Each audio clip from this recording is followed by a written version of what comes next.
Look at that. That is fantastic.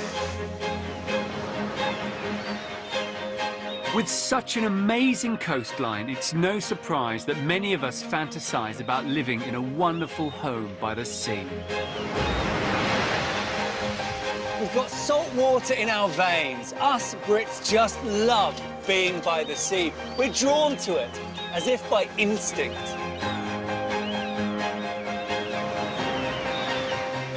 And you can't help falling in love with the sights, the sounds, the smells. It's magical. I'm architectural designer Charlie Luxton, and in this series I'll get a unique view of some of Britain's most fantastic coastal properties.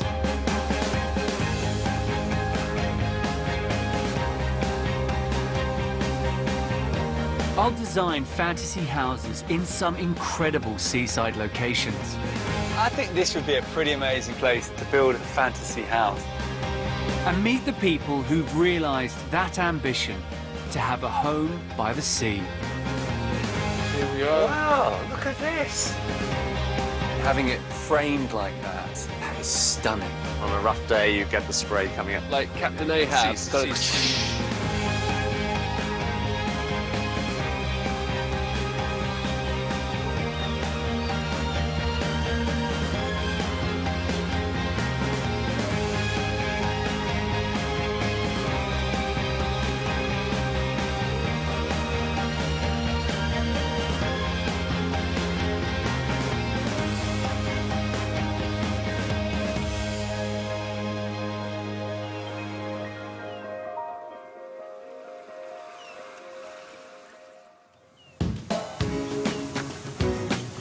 In this programme, I'm in the northeast of England,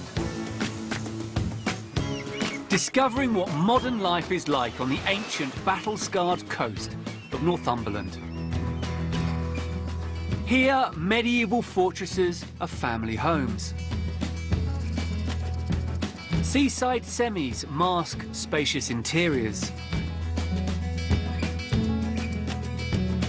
And bedroom balconies open up onto spectacular scenery. Wow, look at that view.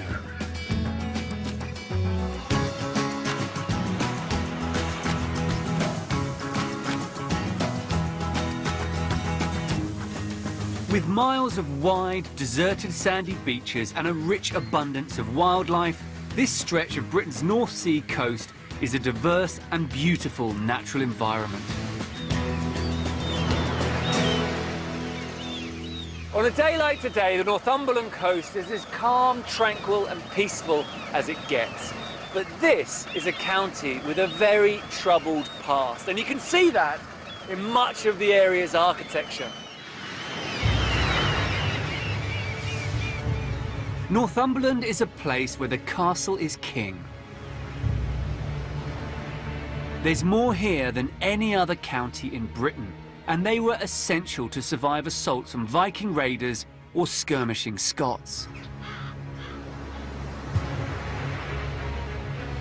This craggy coastline was certainly once a brutal and often lawless place to call home.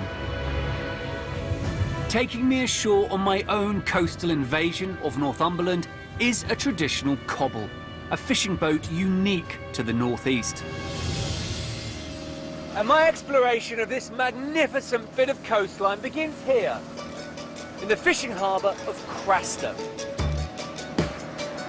Located 40 miles north of the city of Newcastle, Craster's a small village with a big reputation. It's a place famous for that most traditional of British breakfast dishes, the kipper. And the aroma of oak-smoked herring wafting from the smokehouses has lured in many a hungry, windswept traveller. This can be a harsh, unforgiving coastline that has always demanded the hardiest of building materials. Northumberland is really well known for its sandstone buildings, but here in Craster, they build from this. This is called whinstone.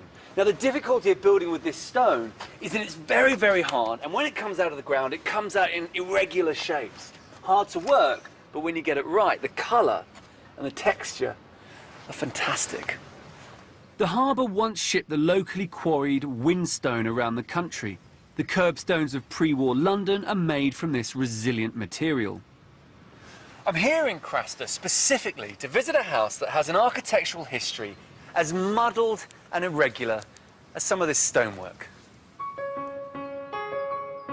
On a hillside overlooking the town is Craster Tower,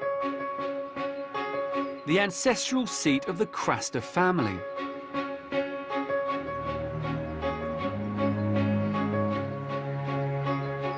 First impressions are that this is a country house similar to countless others. However, look closely and you'll discover it's a home that has been evolving for nearly a millennia. It's part medieval watchtower, part Georgian manor house, showing me around are Victoria and Henry, who are the latest members of the Craster family to call this remarkable place home. Victoria, your family has an incredibly long connection with this place, hasn't it? It has, yes. It's nearly 900 years now. 900 years? Yeah. Give or take a few half millennia here and there. Yeah, it's a bit of an honour, actually. It's a bit of an honour to have lived here all that time, the same family in the house. It's quite a weight of history, isn't it? Do you know what I mean? Yeah, my father at the moment is the last Craster of Craster. You used to be able to write letters and just put Craster, Craster, England, and they would get you. They'd get you. Yeah, I can't do that. I'd quite like to be able to do that, but I can't do that. The oldest remaining part of the home is this 14th century stone peel tower. Its name is derived from the Old English for enclosure. With their battlements and thick walls, it's clear to see why these buildings earned their nickname as poor man's castles. So that's the Peel Tower, right? Now, they're sort of a defensive structure, aren't they? That's exactly what they are, and they're dotted all over Northumberland and indeed into the Scottish borders and Cumbria as well. Because this part of England used to be a bit like the Wild West. There's a lot of cattle rustling, house burning, all that kind of raiding and pillage and all that stuff going on. So in your Peel Tower, you'd have the ground floor, which is where you'd put all your stores and supplies, the odd animal and that sort of thing. And then you'd have a wooden staircase on the outside up to the first floor, and that would be easily removable. You could chop that away and shut the door and lock yourself in. And then that would give you the door into the Peel Tower. Went around the outside and cleared off.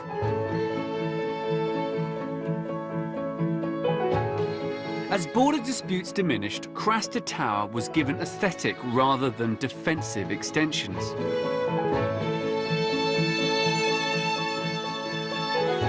The east wing was added in the mid-1600s, before this Georgian facade was completed in the 1760s. This is an absolute typical thing to do, isn't it? The Georgians, they love tidying everything up. Whack a nice looking front on it and off you go. And all your friends think you're very posh when they pull up. But it's tucked around the side that you can see how this architectural jigsaw puzzle of a home fits together.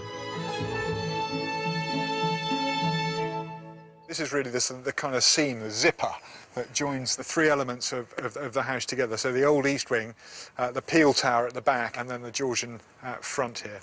But you can see all the utilities and bits and bobs. Well, it's sort of perfunctory, isn't it? I imagine it works, but it's not going to win any awards, that little bit there, is it? Yeah.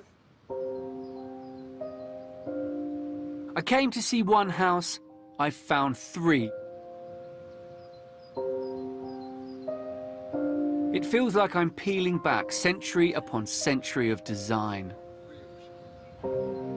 This country pile has an incredible 14 bedrooms, 4 kitchens and 9 bathrooms. I can't wait to see what it's like inside. Welcome to Craster Tower. This is pretty grand, isn't it? So this is the Georgian stair? Absolutely.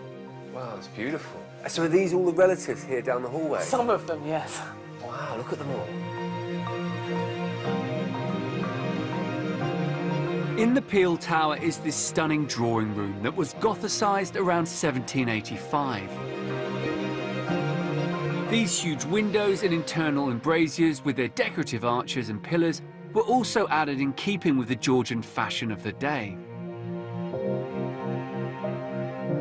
But it's the lower section of the tower where you're truly transported back to another time. Wow. This is quite some room, isn't it? It is. So what would this originally have been? This originally would have been the place where all the provisions and stores were kept, out of reach of anyone with marauding intentions. Exactly that. With its low vaulted ceiling and stone floor, you can feel the history of this room. Your mob have been knocking Yes. around in this room on these stones for sort of 900 years. Yeah, and it's quite weird to see, and when you see how uneven it is, don't break your ankle. You can believe it. Now this most ancient part of the house is used to bring the latest generations of the Craster family together. If we're more than 10, we eat in here. High days and holidays, you're in here. Big families, Sunday lunches, anything. You know, it's just an excuse. You know, you have a room like this, you know, you've got to use it. As well as Victoria and Henry and their 3 children, Victoria's parents also live here. They're good, aren't they? They are good. Over a local kipper, Dad Michael explains how the generation game works. Smokehouse. So, Mike, it must be a sort of a kind of interesting sort of circular history of the house, sort of moving to one side and your daughter and her husband moving into the main part of the house. Yeah, it's the logical progression. It's the way these things should be. My father had it handed on to him, and he handed it on to me. So I'm in the process of trying to hand it on to Victoria and Henry, who so far have been pretty good about it. Well, you know. Oh, OK, go on then. I can imagine it is a huge, you know, a huge responsibility. The upkeep of an historic home like Craster costs around £25,000 a year. So to cover these high running costs, part of the house has been transformed into holiday lets. In the old days, you had a large estate, and that maintained the house. But the house has always had to wash its own face one way or another, and that's what it's doing now. Well, that's what we're trying to persuade it So to you're do. transforming it into holiday lets and family home, and Yeah. that'll Yes. keep it going for another, well, who knows? Who knows? Yeah. Here's to another 900 years. No pressure. No pressure. Something tells me the Crasters will be breaking bread in their ancient family home for many centuries to come. And visiting Craster Tower has really whetted my appetite for exploring Northumberland further.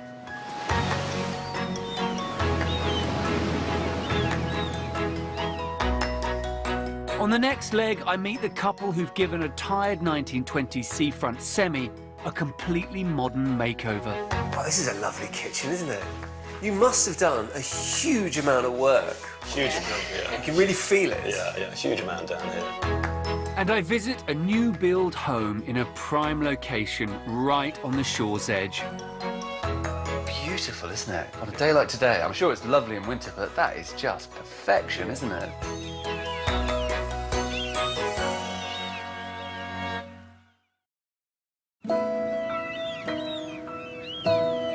I'm in Northumberland, visiting wonderful homes along its majestic 64-mile coastline. Up here, there are miles and miles of beach. More than half the coastline is beach. And for the most part, they are stunningly beautiful and almost totally deserted. And on a very crowded island, like Great Britain, that's incredibly special. But like many other coastal regions, the northeast does have a few classic holiday resorts as well. My next port of call is Whitley Bay, which is on the southern tip of the Northumbrian coast.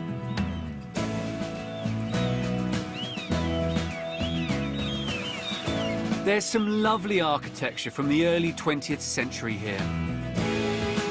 From Art Deco cafes to the Grade II listed Spanish City, which was once a bustling fun fair.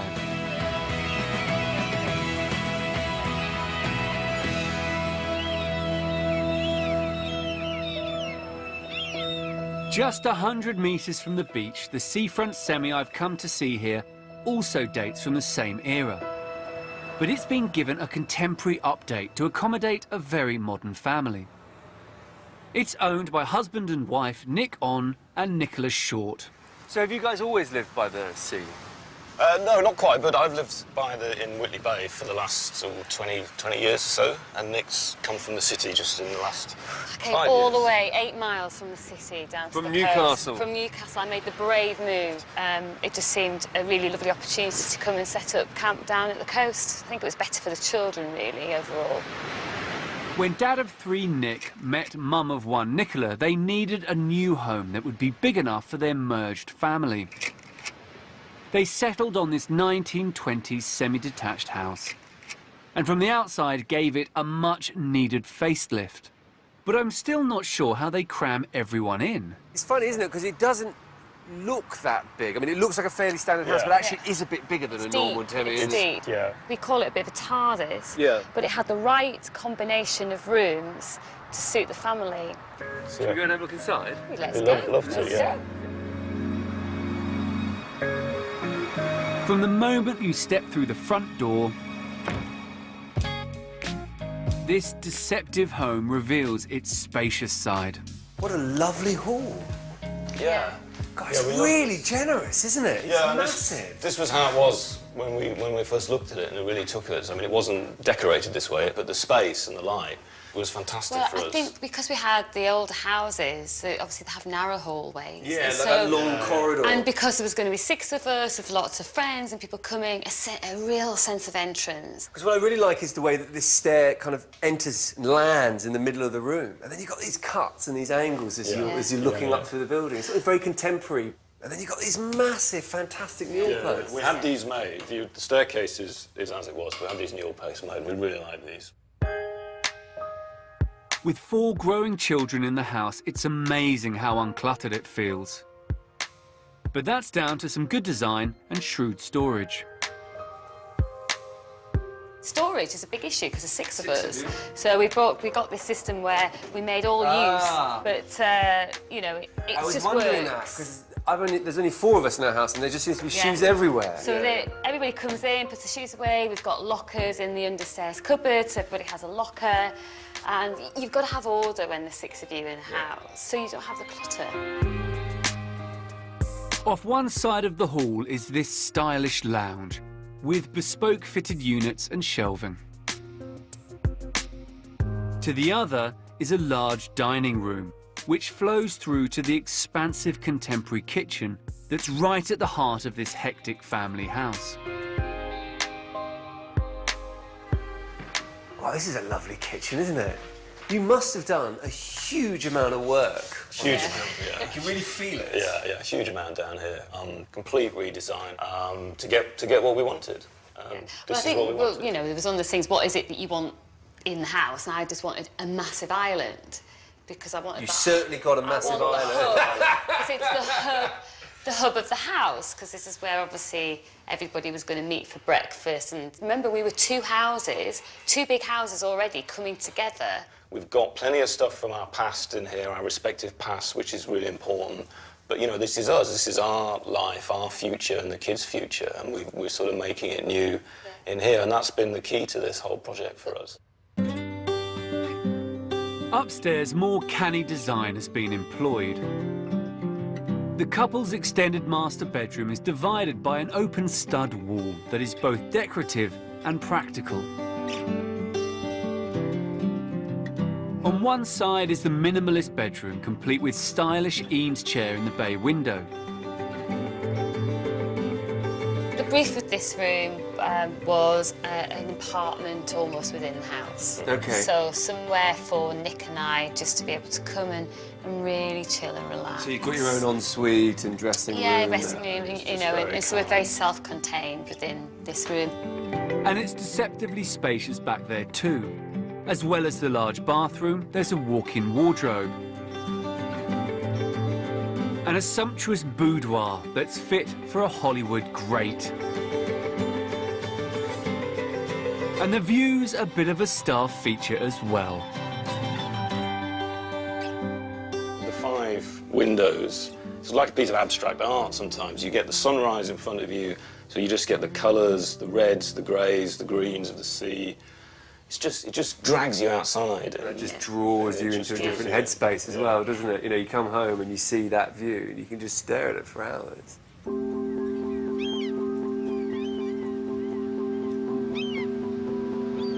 I think Nicola and Nick have done a great job giving their 20th century semi a contemporary update that's perfect for 21st century family life.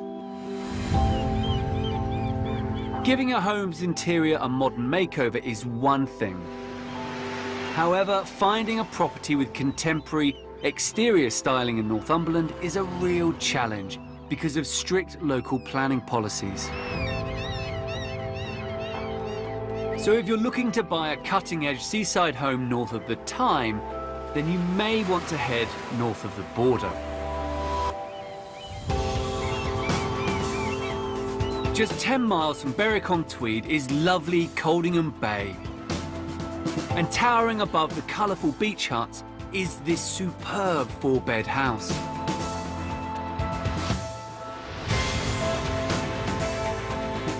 With its striking wood-clad butterfly roof, the 2-storey structure sits on the site of a former Edwardian pavilion and enjoys panoramic views across the North Sea through the 12-foot-high windows. With Welsh slate walls, uber-cool German kitchen and Scandinavian suspended log burner, this home's certainly no Eurosceptic. Although your mortgage lender might be a sceptic when they find out the price. It's £1.25 million.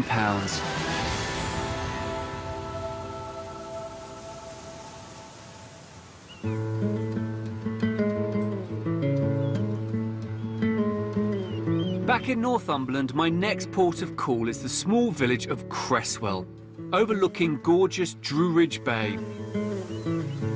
It's actually only a 40-minute drive from Newcastle upon Tyne, but it feels a million miles away from any city.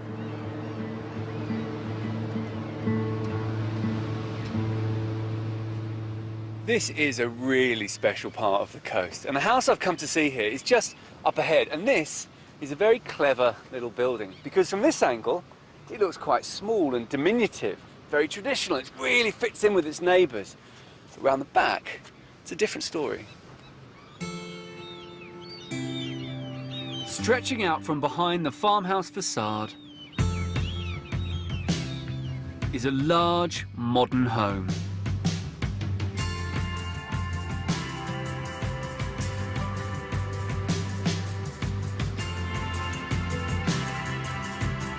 Built just 4 years ago, this sandstone-clad house sits proudly on the village's southern tip, overlooking the bay.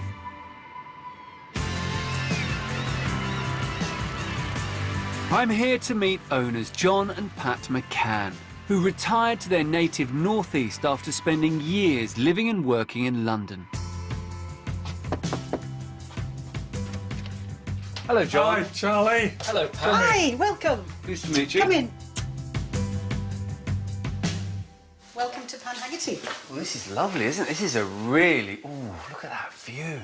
Beautiful, isn't it? On a day like today, I'm sure it's lovely in winter, but that is just perfection, isn't it? Yes, it's only like this one day a year. Is it? That's hard to believe on a gentle, sunny day. You can appreciate what a special spot this home is located in. Look, is that a fisherman popping out there? Servicing the lobster pots, possibly. Yeah. Do you get lobster up here as well? Yes. Oh, yeah, on off the rocks there. What I love is that you can see right through the house, from kind of the land on one side and that beautiful little copse right out to the sea. Yes.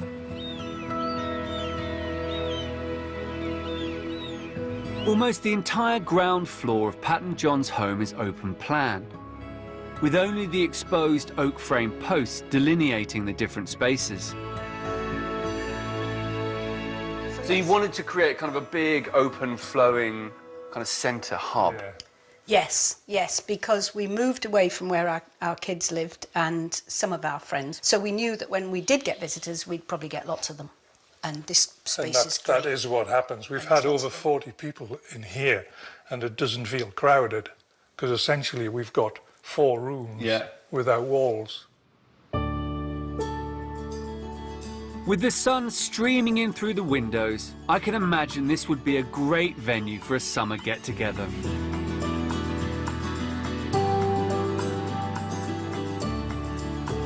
Later, I'm going from party room to Pat and John's own ballroom, which is perfect no matter what the Northumberland weather's like. It rotates so that whatever the wind is, and we can have some quite stormy days here, just rotate the pod, the wind's behind you. Sun comes in, warms it up. It's perfect. And how the converted boiler room of a 250-year-old farm melted the hearts of its new owners. From the moment we walked inside of this house, you just knew it was the right house for us. Well, I think you were sort of... Loved it from the start. Straight away, straight away.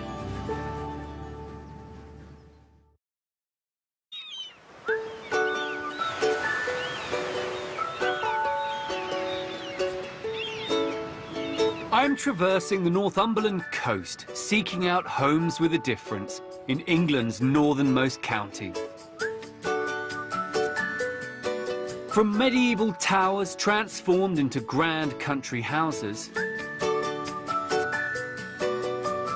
the 20s seaside semi that's had a 21st century reboot. The latest property I've popped in on is new.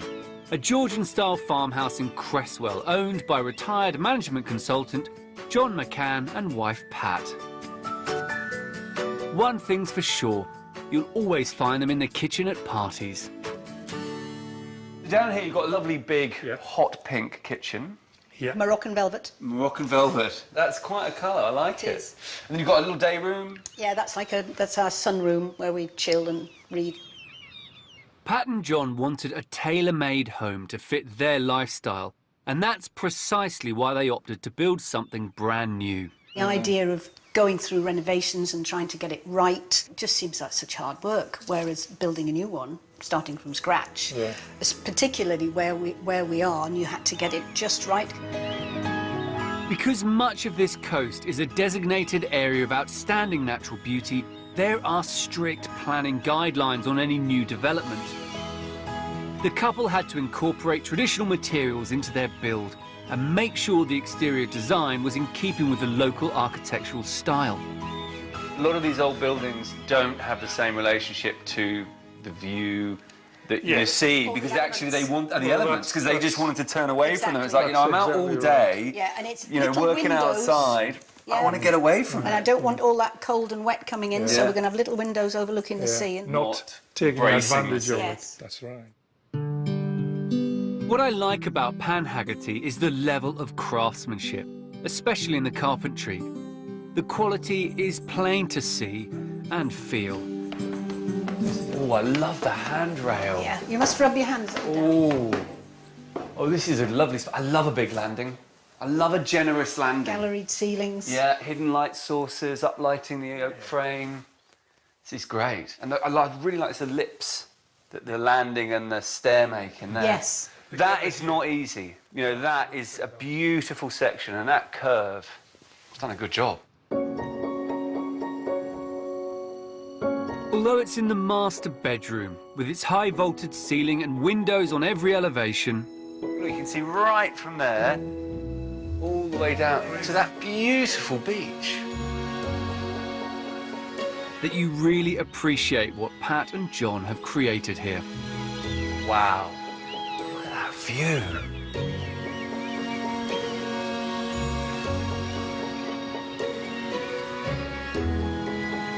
This is just absolutely fantastic.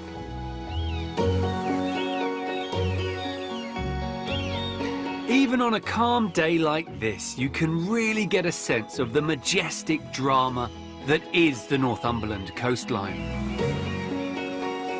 Surely when you're here in the middle of winter and there's a storm with a kind of a northeasterly blowing, you must get jet washed. Oh, we do, we do. It hits the rocks, comes up on a high tide, then the wind catches it, throws it across the garden against the windows. Usually the day after the window cleaners. Yeah.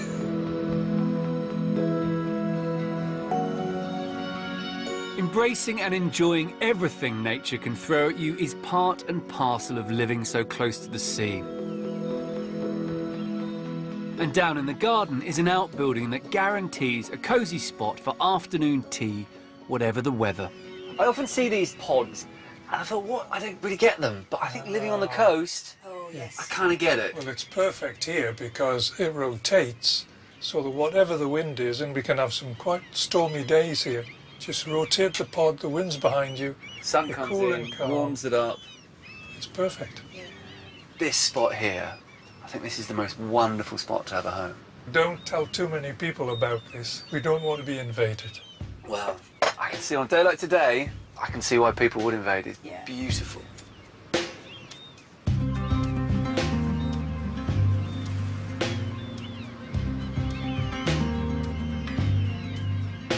After my visit to Pat and John's place, I'm starting to realise exactly why people are drawn to this pristine part of our coastline.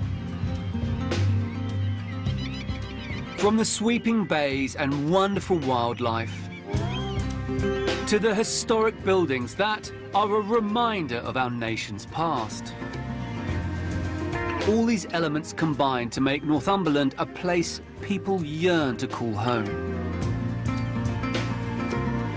For Chief Financial Officer Liz Legg, her love affair with the area began with childhood holidays in Bamborough and is continuing thanks to her unique home inside this 250-year-old farmstead. My links go back a long way. From being about 2 years old, I've been coming to Bamborough pretty much every year. And as we've walked into Bamborough, we've come past this spot. And at the time, it was quite a derelict old building. And I remember with Peter walking past one day. Always used to say, oh, that's going to make a fantastic development one day, and just really, you know, then when we actually see it starting to get built, it was like, wow. The derelict agricultural buildings were converted by a local developer in 2009 into 12 individually styled contemporary homes. The standout property being the chimney. With its 4-metre red brick smokestack, it's a property you can't fail to notice. And having coveted the building for so long, Liz and husband Peter, who works in construction, jumped at the chance to buy the chimney when it came on the market 2 years ago. From the moment we walked inside of this house, you just knew it was the right house for us. Fell in love with it. And then it was a no-brainer, wasn't it? Yeah. Well, I think you were sort of loved it from the start. Straight away, yeah.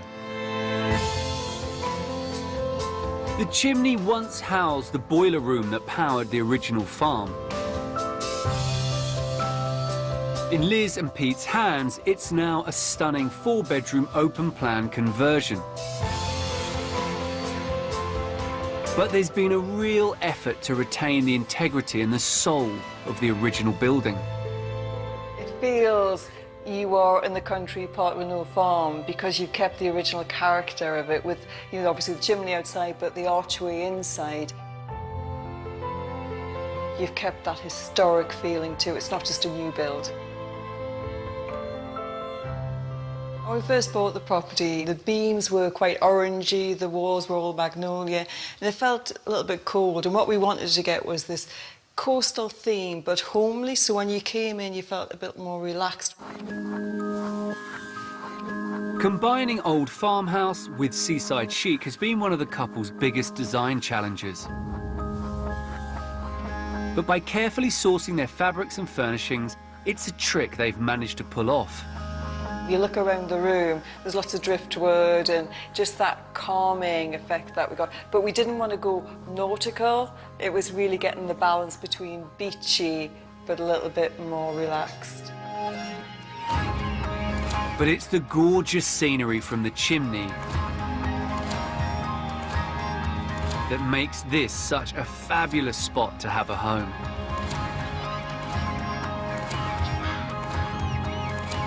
You walk out the front door and it's a very, very impressive view to see Bamborough Castle on your doorstep. There's more than just a castle out there. It's about the coastal walks, the pass through the woods, the rocks. The good things about this view is it's constantly changing. For someone with such a strong emotional tie to this area, Liz has finally been able to fulfil her childhood dream. I'm really, really fortunate to have such a beautiful place as the chimney and such a beautiful view of Bamburgh Castle. Couldn't ask for anything more. And on the final stage of my journey along England's northeast coast, I head to Bamburgh. There I create my very own fantasy home in the shadow of its imposing castle. Up here would just be my dream spot to put a house. Before heading inside this iconic Northumberland landmark to meet the couple who were lucky enough to call it home. We would have been kind of having 22-course meals, and they would have been bringing roast oxen down that passageway. That's one of the big dogs lolling around there.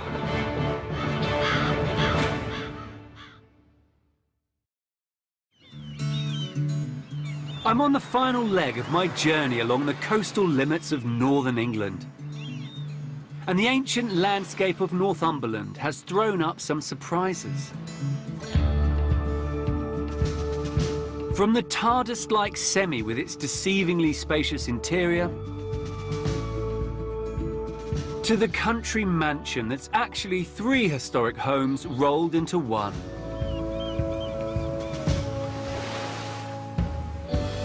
And it's this inescapable sense of history that surrounds you in Northumberland that's inspired my idea for a fantasy home I'd love to build here if I could. If I was going to build a house up in Northumberland, I think I'd be hard-pressed to get a better spot than this. Partly because that's a really good surf beach, and I love to surf. Partly because over in the distance there, you've got the beautiful silhouette of Bamburgh Castle, and that is just so beautiful. And so I think up here, on this sort of bluff, would just be the most phenomenal place for a house. And I don't think you can build a piece of modern architecture in this part of the country without sort of looking towards the fortified ruins and the castles that dominate the landscape. So I think that would be my sort of starting point. I would look to build a kind of really solid, fairly squat, very strong tower.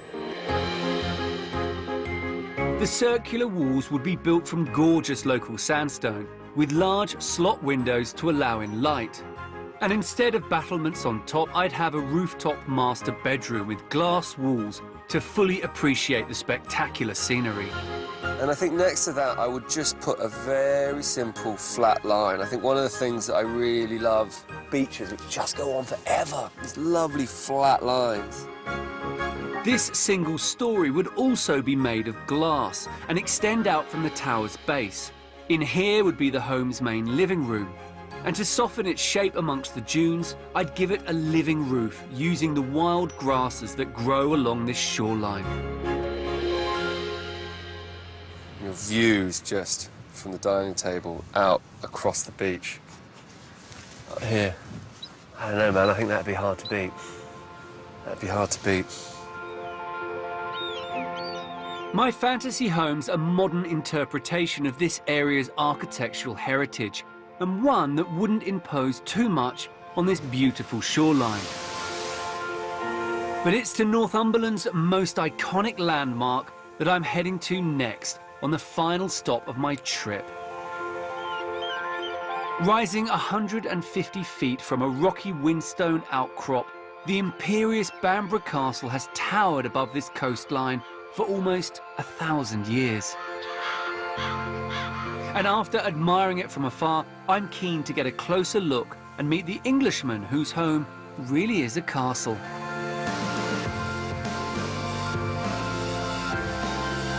Chris Calvert isn't a king or an earl, but he and his Italian wife Grazia have lived and worked in this incredible building since 2007.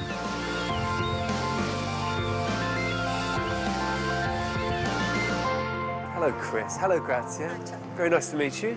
So how do you end up living in a castle, unless you're lord of the castle? Because you become employed by somebody who owns the castle. OK. So how does it work? You live here and you have to sort of run the show, is that right? Yeah, very, very much that. This beautiful sandstone building looks every inch the mighty citadel it once was. and people have called this imposing place home since Roman times. But its current form owes much to the Victorian industrialist and inventor Lord William Armstrong, who restored the castle to the magnificent structure it is today. His ancestor, Francis Watson Armstrong, is the present owner, although he leaves Chris and Grazia to welcome Bambora's 100,000 plus visitors a year. You cannot take this for granted because we won't be here forever. So whatever time you spend here, we will enjoy it and do our best to make this place run, and it's supposed to, as it deserves to. Well, clearly it's stunning from the outside. Can we have a look around inside? Yeah, sure, come on. First stop on my personal guided tour is the spectacular Great Hall. This grand room would have been the beating heart of castle life, where kings held court and sumptuous banquets were served. Surprisingly, though, this fantastic space doesn't date back to the Middle Ages, but the relatively recent 19th century. This hall actually sits on the same floor plan as the medieval Great Hall that was here before it. This is an incredible roof, isn't it? It's fascinating, isn't it? It's a false hammer beam ceiling made from 300 tons of Siamese teak, and it was all manufactured up here in the northeast. And directly opposite us here is the start of a passageway that ran from here down to the great kitchens, which are a few rooms beyond us. So we would have been kind of having 22-course meals, and they would have been bringing roast oxen down that passageway. That's one, the big dogs lolling around, yeah. This sprawling fortress covers 9 acres and is one of the largest inhabited castles in Britain. The 70-foot-high keep is the oldest surviving section and was constructed in the mid-12th century using locally quarried stone. So here we're in the Norman keep. So this is what, 1100? This specific one was built in the early 1100s, yes. So this stonework has been here for nearly 1,000 years. Yeah. It's kind of incredible, isn't it? It's mind-blowing to think people have lived here for so long. But the wise Normans knew this would make a safe and secure place to build a permanent residence. The reason they built the keep here on this spot was because the Anglo-Saxons had sunk a well here. But we're on top of a massive mound right next to the sea. Yeah, so it's 135 feet deep. It gets better here because the stone that they went through was a dolerite, was really, really, really hard, really dense.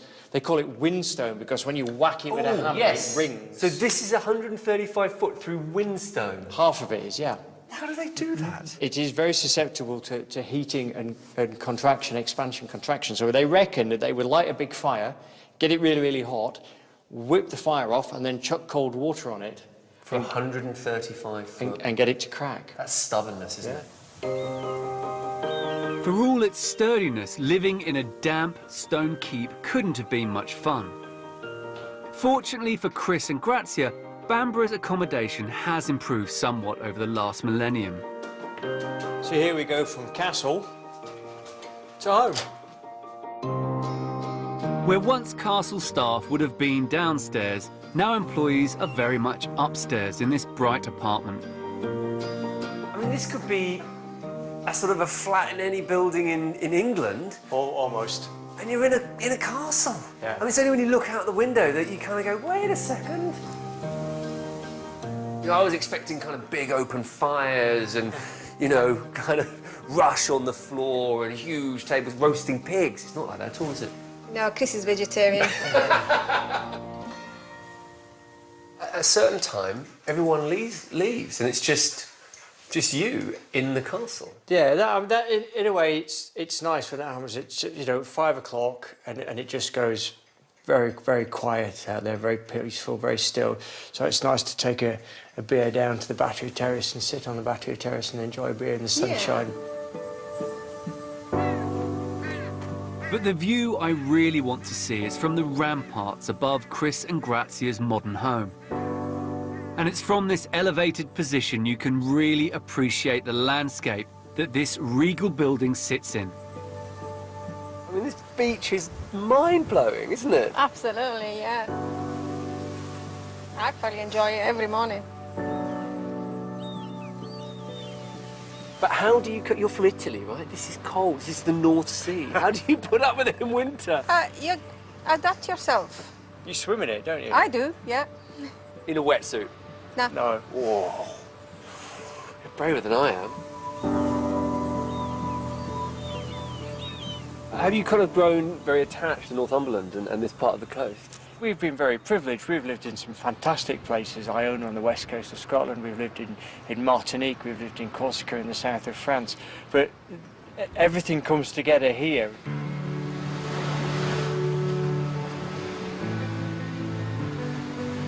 Look at the scenery around you, look at the beach, and then look at the building that we're so privileged to live in.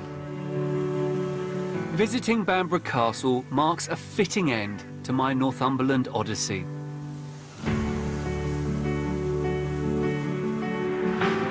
It may have been my first time here, but it will definitely not be my last. And as well as its natural beauty, this craggy, unspoilt coastline has some cracking homes too, both ancient and modern.